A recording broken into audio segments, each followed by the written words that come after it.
line of cases that we've had in recent years, most being NRA AC, about this issue that the timeline doesn't run until we have removal from both parents, regardless of whether or not it's 3 years of FR.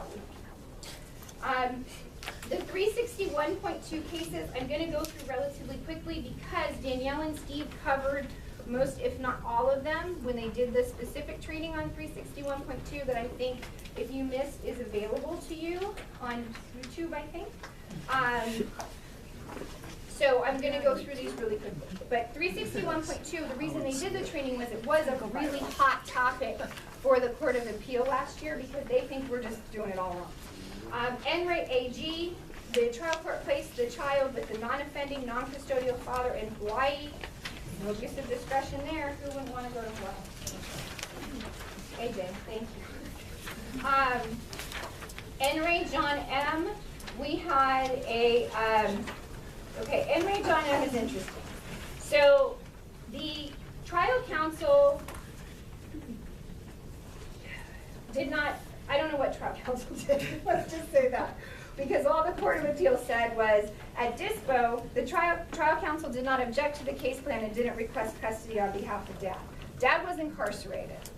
And when it went up to the Court of Appeal, Father's appellate counsel said the court should have placed with our incarcerated father under 361.2 under this Isaiah C scenario, that we have a non-offending father.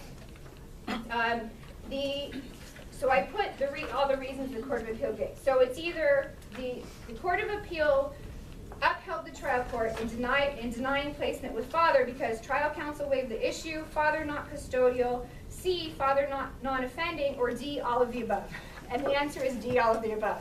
Trial counsel waived the issue. But even so, we're going to go ahead and consider it. Is non-offending a requirement under 361.2? And John M. says yes.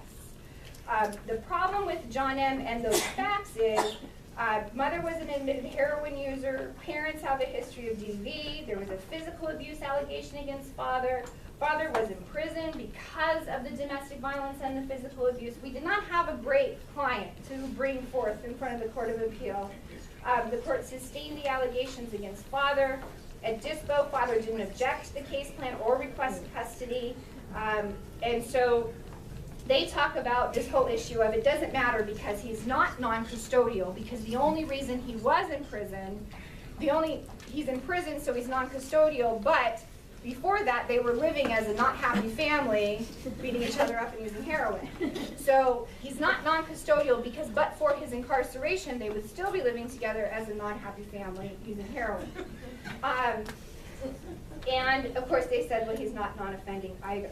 You need to read this opinion, and the reason I tell you need to read this opinion is because there's a split in authority if you go to the next slide, which is NRA Nicholas T.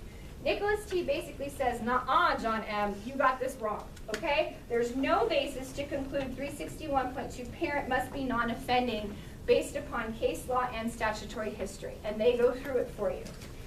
The court could still make the detriment finding that's required under 361.2 if there's circumstances supporting that. Nicholas T. was out of San Diego, John M.'s out of LA. So what's county council going to rely on? John M. What are we going to rely on? Nicholas T. Because, in my opinion, and solely my opinion, not the opinion of Bob Marley Firth, Los Angeles dependency lawyers, Nicholas T. is the better reasoned one because when you look at 361.2, it does not say non-custodial, non-offending. Non-offending does not appear in there. So I tell you this just so you are familiar with both these cases because Nicholas T. has an excellent analysis about why John M. is just wrong. And I think you might be able to successfully argue that to your court if your placement hinges on this non-offending issue. Okay, so NRA Patrick S. Basically, the court reversed and said that the detriment finding under 361.2 was not supported by substantial evidence. The father wanted to homeschool, court didn't like that. The child got up there and said, I don't want to live with my dad. I have anxiety. And the Court of Appeals said, too bad, so sad. Pack your bags. You're going to live with dad. They analyze it under short-term needs versus long-term benefits. And I think that's probably An important distinction to make for your trial court is this issue of, you know, yes, the child doesn't want to be homeschooled, but we're going to keep this kid out of foster care and we're going to put him with a dad who is, you know, going to support him for the rest of his life. So I would absolutely look at Patrick M. Under Abram L., the trial court erred in not considering non-custodial father's request. Again, issue was not raised by trial counsel.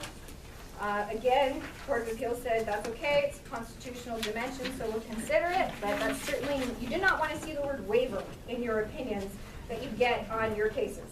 And so again, the court reversed, telling the trial court to analyze under 361.2.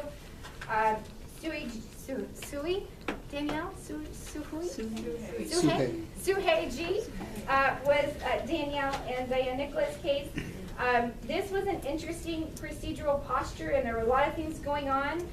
The mom died during the dependency case. So the child was placed with mom, mom died, they found dad, and dad came in, and the Court of Appeal was like, no, or the trial court was like, no, we're going to the 2-6. You don't get that far. There was a notice issue because the father was consistently noticed in the department's receipts in Idaho, California. That's really what it said. Idaho, California. I'm guessing he didn't get them. So notice was an issue, so there's a long discussion about notice, but there's also this discussion about that the court, instead of just setting the 2-6, should have considered father's request for placement under 361.2, particularly given the circumstances of his now deceased mother and this father that was found in Idaho, California. The next slide, okay, we're shifting, we're done with 361.2. The next one was probate guardianship. Always a hot topic because I personally always have to review how this is done. AH versus Superior Court basically says juvenile court has the authority to terminate the probate guardianship even if it's not the recommendation of the department, and even if probate guardianship was established in another county. And it sort of goes through, not in the detail that I would like, of how the process works of terminating probate guardianship, but for me the most important part was the other county issue. Okay, so that's the most important cases in my view. There are a couple statutory changes I just want to point out to you because now you can have more than 2 presumed parents. Yay! Parents for everyone. There was a case that came out of 402 a few years ago that was just kind of a crazy factual scenario. In the brief time, originally when gay marriage was legal in California, mom married her girlfriend. They broke up, but they didn't divorce. Then she went back to her boyfriend, got pregnant, lived with the boyfriend, then she left the boyfriend, got back together with the wife. He continued to have a relationship with the kid, take mom to the doctor, all those types of things. Mom and her wife got in a domestic dispute. There was a stabbing. And Commissioner Mappel, who was on the bench at that time, really tried to do the right thing by making everyone presumed parents. And the Court of Appeal said you can't do that. You can only have 2 presumed parents, of course one being bio mom. And it kind of sat around, this opinion kind of sat around for a while, I think, while the legislature was sort of waiting for Proposition 8 to, to sort of see where that was going. After Proposition 8 was settled, the legislation came through and was signed, amending the family code so that now you can have more than 2 presumed parents. So you can have bio mom, presumed dad, and presumed dad. So we used to have these Hazusa V contests when we had more than one man who would qualify as a presumed father. You may or may not need to have them because what Family Code 7601 now says is that it does not preclude a finding that a child has more than 2 parents.